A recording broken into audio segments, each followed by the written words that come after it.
আজকে আমাদের রক্ষাবন্ধনের একটা বিশেষ দিন। আজকে রাখি পূর্ণিমা। তো এই রাখি পূর্ণিমার বিশেষ দিন, এই শুভ দিনটাতে আমি আবার আমার চ্যানেলে নতুন করে আরেকবার ফিরে এলাম একটা খুব সুন্দর গল্প নিয়ে, ইতিহাসের গল্প। এখন দেখা যাচ্ছে যে রাখি পূর্ণিমাকে, এই রক্ষাবন্ধন উৎসবটাকে কেন্দ্র করে বহু পৌরাণিক সুন্দর সুন্দর গল্প আছে, এছাড়া বহু সুন্দর সুন্দর ঐতিহাসিক গল্প আছে। আমি আজকে যে গল্পটি এই বিশেষ দিনে বলতে চলেছি, সেই গল্পটা খুব একটা বেশি শোনা যায় না। সময়কালটা ছিল 1759। সেই সময় দিল্লি সিংহাসনে আসীন ছিলেন আজিজউদ্দিন মোহাম্মদ, যার পোশাকি নাম ছিল দ্বিতীয় আলমগীর। এই দ্বিতীয় আলমগীর উপাধিধারী আজিজউদ্দিন মোহাম্মদ আসলে ছিলেন আওরঙ্গজেবের পপুত্র। তিনি ছিলেন জাহানদার শাহর পুত্র। তো এই আজিজউদ্দিন মোহাম্মদের যিনি উজির ছিলেন বা প্রধানমন্ত্রী ছিলেন, তার নাম ছিল গাজিউদ্দিন ইমাদুল মুলক। এই গাজিউদ্দিন ইমাদুল মুলকের হাতে তিনি একরকম পুতুলের মতোই থাকতেন, অর্থাৎ গাজিউদ্দিন ইমাদুল মুলক তাকে চালনা করতেন। নিজে ব্যক্তিগত জীবনে ছিলেন একেবারে অত্যন্ত ধর্মপ্রাণ একজন মুসলিম। তো এই সময় আফগান লুটেরা আহমদ শাহ আবদালি ভারতবর্ষ আক্রমণ করেন, এবং এই খবর পাওয়ার পরে দিল্লির বাদশাহ স্বভাবতই খুবই আতঙ্কিত হয়ে পড়েন, কারণ সেই সময় দিল্লির বাদশার কাছে সেই সৈন্যদল ছিল না বা সেই সেনাবল ছিল না যা দিয়ে তিনি আহমদ শাহ আবদালির আক্রমণ ঠেকাতে পারেন। এইদিকে গাজিউদ্দিন মোহাম্মদ, এই তার যে উজির অর্থাৎ গাজিউদ্দিন ইমাদুল মুলক, তার সেই সময় সন্দেহ হলো সম্রাটের প্রতি যে তিনি হয়তো গোপনে আহমদ শাহ আবদালির সঙ্গে যোগাযোগ করে তার এই উজিরকে তিনি তাড়াতে চাইছেন বা তার সর্বনাশ করতে চাইছেন। সুতরাং ইমাদুল মুলক দেখলেন যে আহমদ শাহ আবদালি দিল্লিতে এসে যাই করুক না কেন, এই আহমদ শাহ আবদালির সঙ্গে কখনো এই দিল্লির সম্রাট, মোগল সম্রাট দ্বিতীয় আলমগীরকে মিলতে দেওয়া চলবে না। সুতরাং এক ষড়যন্ত্র তিনি রচনা করলেন। সেই ষড়যন্ত্র মোতাবেক তিনি ঠিক করলেন যে তিনি এই দ্বিতীয় আলমগীরকে হত্যা করবেন। তো এই হত্যা করাটা একটা পরিকল্পনা মাফিক হয়েছিল। এখনো পর্যন্ত গল্পের যে গতি রয়েছে বা গল্পের যে অভিমুখ রয়েছে, তাতে কিন্তু কোথাও এই রক্ষাবন্ধনের কিছু পাওয়া যাচ্ছে না। কিন্তু গল্পটা ধীরে ধীরে যখনই আমি উন্মোচিত করব, তখন সেটাই দেখা যাবে যে কি সুন্দর একটা গল্প পরবর্তী পর্বে আসবে।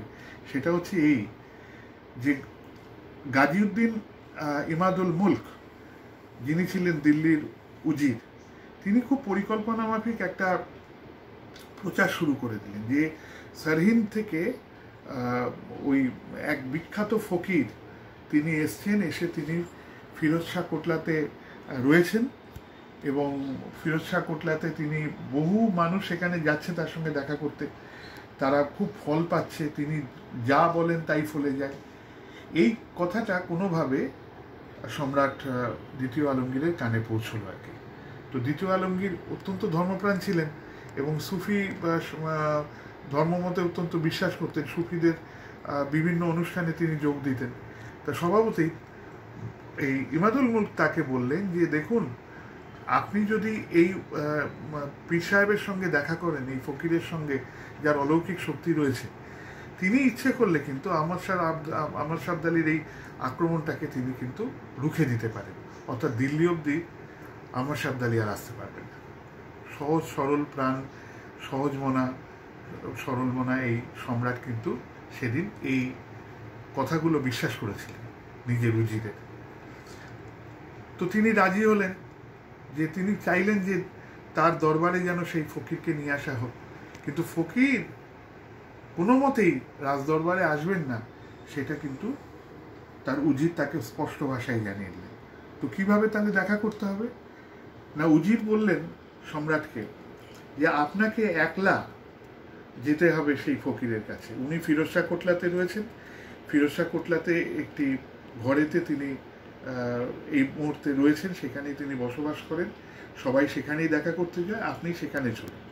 তো তো তিনি তার বিশাল দলবল নিয়ে, সৈন্য সামন্ত নিয়ে ফিরোজ শাহ কোটলাতে গিয়ে পৌঁছলেন। পূর্ব পরিকল্পনা মতো তাকে বলা হলো যে না, ফকির সাহেব আপনার সঙ্গে একাকী দেখা করতে চান, উনি খুব রুষ্ট হয়েছেন, আপনি এত দলবল নিয়ে এসছেন, এত লোককে নিয়ে এসছেন এখানে তার সঙ্গে দেখা করতে, তিনি কিন্তু চাইছেন না আপনার সঙ্গে দেখা করতে।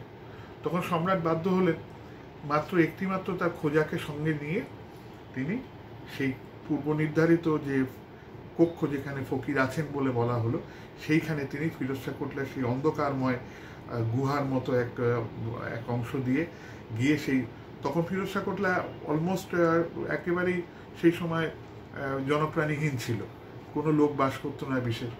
তো সেই স্থানে তাকে নিয়ে যাওয়া হলো এবং সেই খোঁজাকে দ্বার প্রান্তে আটকে দিয়ে বলা হলো যে তুমি বাইরে দাঁড়াও, সম্রাট নিজেই যাবেন ওইখানে ফকিরের সঙ্গে দেখা করতে এবং উনি ওখানে তার সঙ্গে কথা বলবেন। তো সেই খোঁজাকে আটকে দিতে সম্রাট নিজেই সেই কক্ষে প্রবেশ করলেন।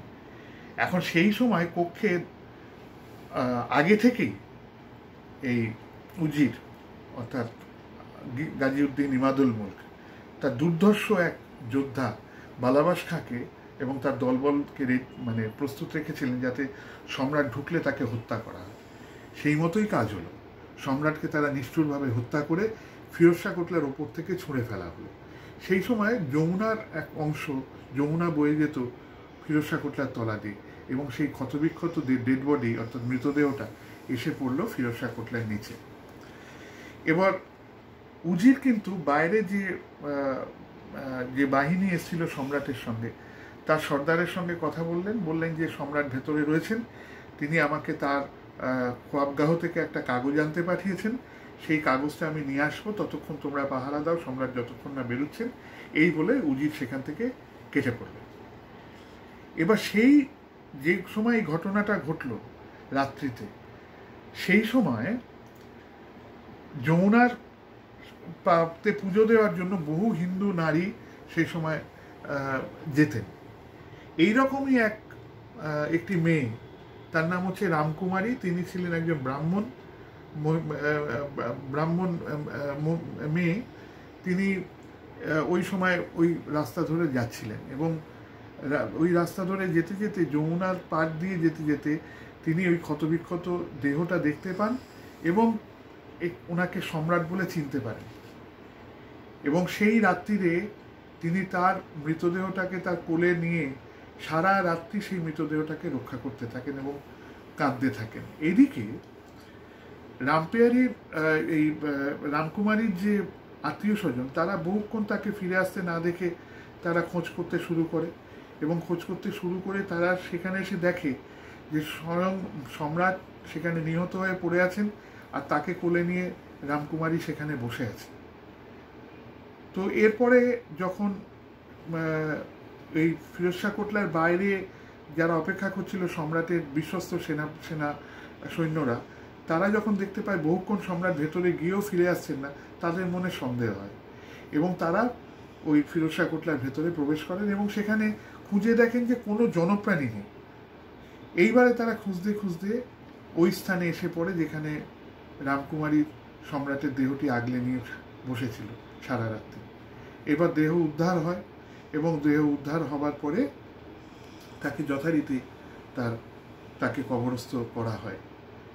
তো পরবর্তীকালে এই দেখা গেল যে পরবর্তী সম্রাট দ্বিতীয় শাহ আলম এই গোটা ঘটনাটিতে এই রামকুমারীর উপর এত বেশি প্রীত হলেন, এত বেশি তার মনে লাগলো এই ঘটনাটা, তার মনে নাড়া দিয়ে গেল যে তিনি রামকুমারীকে নিজের বোন হিসেবে সম্ভাষণ করলেন এবং তার হাত থেকে রাখি পরলেন, একটি মুক্ত দিয়ে গড়া রাখি সম্রাটের রিস্টে অর্থাৎ তার বাহুতে পরিয়ে দিলেন রামকুমারী এবং তাকে মিষ্টি দিলেন খেতে। সম্রাটও তাকে নানা রকম পুরস্কার দিলেন, তাকে পুরস্কৃত করলেন। তো সেই দিন থেকে দিল্লির সম্রাট দ্বিতীয় শাহ আলম রামকুমারীর একজন ভাই বা দাদা যাই বলি, তিনি সেই দিন থেকে হলেন এবং একটা লম্বা সময় ধরে এই পর্বটা কিন্তু মুঘল পরিবারে চালু ছিল। অর্থাৎ সেই বিশেষ দিনটাতে, যেটাকে ওরা বলতো সালনী উৎসব বা সালনী ফেস্টিভ্যাল, যেটাকে আমরা রক্ষাবন্ধন দিবস বলি, সেই দিনে রামকুমারী এসে শাহ আলমের, দ্বিতীয় শাহ আলমের বাহুতে সেই রাখি বেঁধে দিতেন, এবং তার পরিবার, পরবর্তীকালে তার পরিবারের লোকেরা দিল্লির মুঘল সম্রাটদের পরিবার ওই দিনটাতে এসে তারা দিল্লির সম্রাটের হাতে রাখি বাঁধতেন। এটা দ্বিতীয় বাহাদুর শাহ রেঙ্গুনে যাওয়ার আগে পর্যন্ত, নির্বাসিত হওয়ার আগে পর্যন্ত এই প্রথাটা চলে আসছিল। হিন্দু মুসলমানের সম্প্রীতির এটা একটা অমূল্য দলিল যাকে বলে। মোগল সম্রাট দ্বিতীয় শাহ আলমের সময় থেকে যা শুরু হয়েছিল, দ্বিতীয় বাহাদুর শাহর সময় তা শেষ হলো।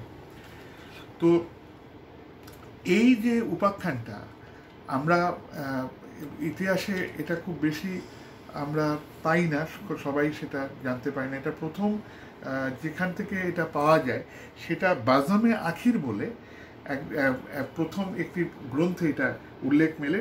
ইনি মুন্সি ফৈজুদ্দিন বলে একজন সভাসদ, মুঘল সভাসদের লেখনী থেকে পাওয়া যায়, যিনি ছিলেন বাহাদুর শাহ জাফরের শ্বশুর, এলাহি বক্সের একজন অ্যাটেন্ডেন্ট বা তার একজন সভাসদও বলতে পারি, তো একজন মুঘল সভাসদ। এছাড়া আরেকটি গ্রন্থে এর উল্লেখ পাওয়া যায়, মির্জা ফারহাতুল্লাহ বেগের ফুলওয়ালো কি শহর, এই গ্রন্থে এই গল্পটার উল্লেখ আছে।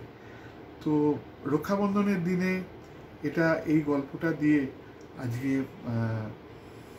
এই আমার এই চ্যানেলের শুভারম্ভ করলাম। আপনাদের কেমন লাগলো সেটা অবশ্যই জানাবেন,